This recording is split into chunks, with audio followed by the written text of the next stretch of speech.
do something different. Brent just stared at the canoe. The wind continued to howl around us. We both shivered in the cold. Snow geese flapped across the sky. I scanned the tundra in either direction. There were no bears in sight. "Each day feels like an eternity out here," mumbled Brent. "It's freezing. I'm hungry, tired, and wet. There are polar bears all over the place, and we've no idea what might be on that river." "Things will get easier. We've just had some bad weather," I replied, but without much conviction, knowing that things would likely only get worse. "Adam," Brent said slowly, "sometimes you're insane." "I can't do this alone." Brent shook his head. "I can't do this at all." Clearly, appealing to Brent's competitive side would now get me nowhere. So I appealed to the one thing I thought he still valued. "If you quit now, you'll have to pay for the entire cost of the flight out of here. The Geographical Society won't cover any of it. It'll cost you a fortune." "I'd gladly spend my entire life savings to get out of here."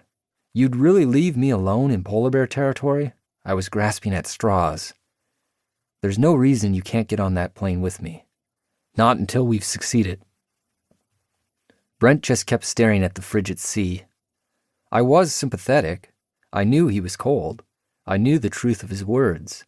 A day can drag on endlessly when you're hungry, exhausted, and wet, when you have only the dimmest sense of what lies ahead. When polar bears are stalking you.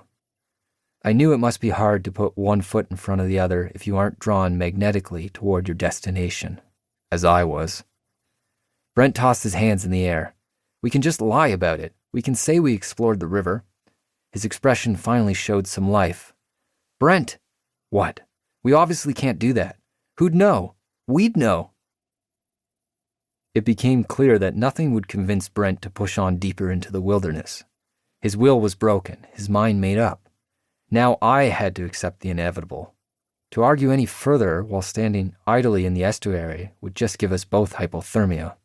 "All right," I said after a very long pause. "We'll head back to the old goose hunting shack, and you can try to contact a pilot." With that, we grabbed hold of our loaded canoe and dragged it back upriver, wading through frigid water and fighting our way up several sets of rapids to the relative safety of a dilapidated hunting cabin. The next day, I knew, the pilot would arrive for Brent. But I wouldn't be getting on that plane with him. Daunting as I found the prospect, I would have to remain behind to somehow finish the expedition on my own. As of tomorrow, I'd be alone against the North. Introduction. I am tormented with an everlasting itch for things remote. I love to sail forbidden seas and land on barbarous coasts. Herman Melville, Moby Dick, 1851. I think I always knew I was destined to become an explorer. Joseph Conrad, the great Victorian novelist and an experienced mariner, recalled that in his childhood he liked nothing better than to stare at maps and dream, as he put it, of the glories of exploration. That was in the 1860s. My childhood consisted of much the same thing. Only, unlike Conrad, I was told that I was born in the wrong century to be an explorer. I was told that there was nothing left to discover, and that if I had a passion for adventure in the natural world, I should look into a career as a park ranger or wildlife biologist. But whether from stubbornness or stupidity, I kept dreaming of exploring. The explorers I read about in history books loomed large in my imagination.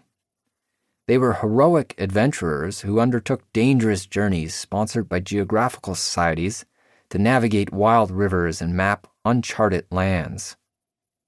I aspired to do precisely the same thing, no matter how improbable this goal seemed to others. And succeed I did.